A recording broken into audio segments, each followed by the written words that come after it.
pumunta sa presinto para kay baby. Sino gumawa niyan? As you can see, bago pumadukot si Amy nung van, merong dalawang lalaki na kaskimas ang unang nagtangkang dumukot kay Amy. Ibig sabihin, dalawang grupo yung gustong kumidnap kay baby. Gawin niyo po ang lahat para mahuli yung gusto kumidnap sa kapatid ko. Kinidnap ka dahil sa akin. Ako ang may pera. Siguro alam ng mga kidnappers na yun na kahit magkano ibibigay ko, maligtas lang kita. Huwag mo sisihin yung sarili mo, ate. Amy, nawala na si Julius. Ayaw kong pati ikaw. Di na mangyayari ulit yun, ate. Promise. Nag-suggest ako kay Mrs. Lamadrid. Bigyan sila ng security detail para sa protection nila. Sabi ko nga kay Ate Diana, di naman na siguro kailangan yun. Tama nga ate mo. Kailangan may magbabantay sa'yo. Hindi ba, Sir Rabyog? Walang problema. Hoy, baby. Akala mo, hindi ko nahalata? Mas papabor ka kay Diana kaysa sa amin. Mas pipiliin mo pa siya. Eh bakit ba kasi lagi na lang ako sinusubo nyo? Wala ba talaga kayong pakialam sa akin? Ilang beses na akong muntik mamatay ah.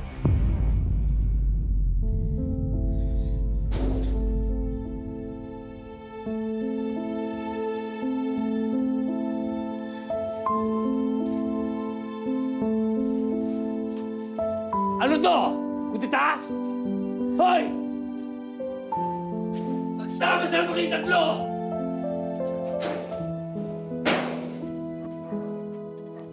Ano? Oo ka na. Pwede. Di naman, di ba? Kasi hanggat hindi ko pa natatapos yung dapat kong gawin, hindi ako makakatakas. Drama? Ikaw ba masaya sa buhay mayaman mo dun sa mansyon? O ako sa'yo, hanggang nandyan ka, sagarin mo lang. Hindi nyo naman ako naiintindihan eh. Hirap na nga ako magsinungaling.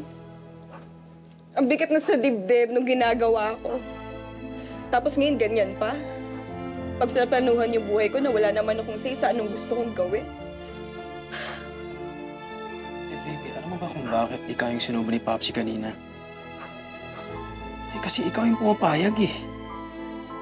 Lahat ng utos ni Popsi ginagawa mo. Sumaway ka naman ng kahit konti, tignan mo ako. Uy. Ano to? Sige, turuan mo pang maging sutil tong si baby katulad mo. Ikaw rin naman, no? Ano ako? Tama na yan. Sumunod pa kayong dalawa, mag-aaway lang pala kayo. Wawa. Ikaw na nga itong sinasamahan. Ikaw pagalit. Hindi mo kami kaaway dito. Baby, nandito lang kami, ha? Tandaan mo, kahit di naman tayo magkaano-ano, tayo ang lumaking totoong magkakapatid. Eh, yung Diana na yan, di mo naman kadugo yun, eh. Mabait lang sa'yo kasi akala niya ikaw yung tunay niyang kapatid.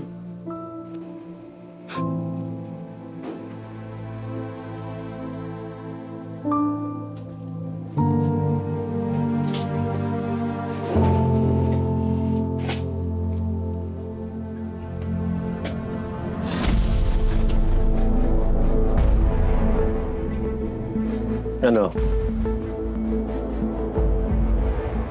Tutulungan niyo akong tatlo? Ito naman si Popsi. Okay na yan si baby. Kinausap na namin yan ni Kanu. Okay ka na, di ba? Uy.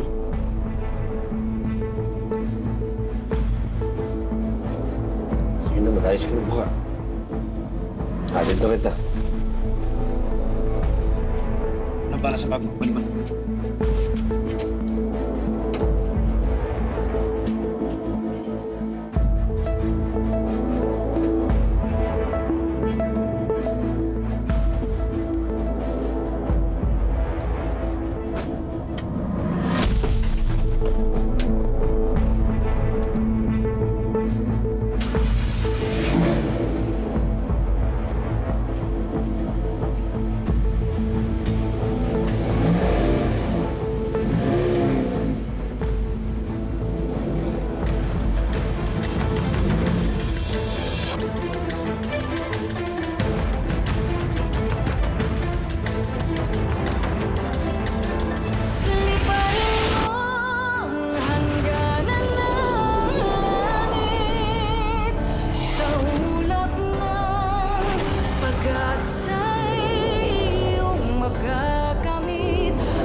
Oh, bakit gising ka pa?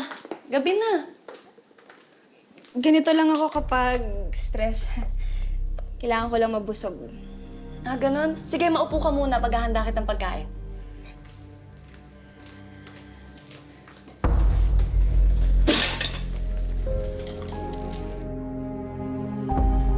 Eh, yung Diana na yan, di mo naman kadugo yun eh. Mabait lang sa'yo kasi akala niya ikaw yung tunay niyang kapatid. Bakit? Wala. Naisip ko lang kung kumusta na kaya yung isang kapatid mo. Kapatid natin, si Beth. Ah, di ba nakwento ko sa'yo na nasa US na siya? Baka nga nagpalit na ng pangalan yun eh. Baka di na niya tayo naaalala. Gusto mo ba siyang makita ulit? Oo naman. Pero kasi hindi ko alam paano magsisimula. Dati sinubukan namin ni Julius hanapin siya sa US nung nagbakasyon kami doon. Tinawagan din namin lahat ng social welfare services. Pero wala kaming napala eh.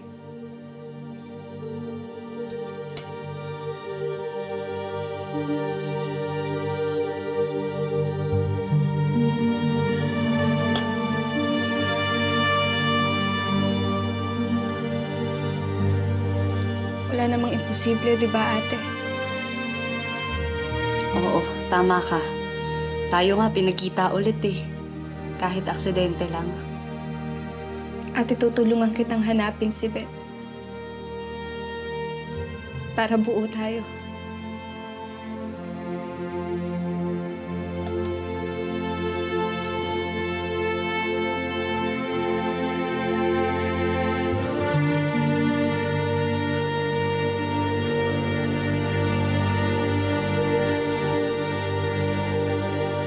Naligtas na matiwasay ng mga otoridad si Amy Paraiso mula sa kanyang mga kidnapper. Sumama naman sa rescue operation ng kapatid ng biktima na si Diana Lamadrid mula sa Lamadrid Land Corporation na kamakailan ay nasangkot sa isang iskandalo.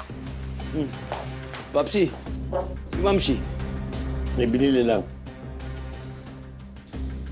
gitom na ako eh. Bago mo problemahin yung gutom mo, may mas malaki tayong problema. Ano yung Paps? Ito ba yung reporter na pumunta dito na isang araw?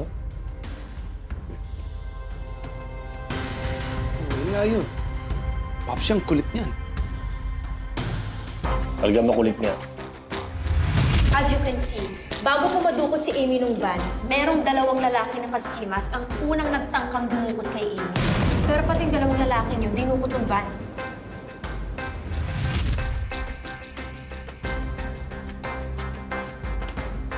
Iba makatingin eh. Para bang maraming alam?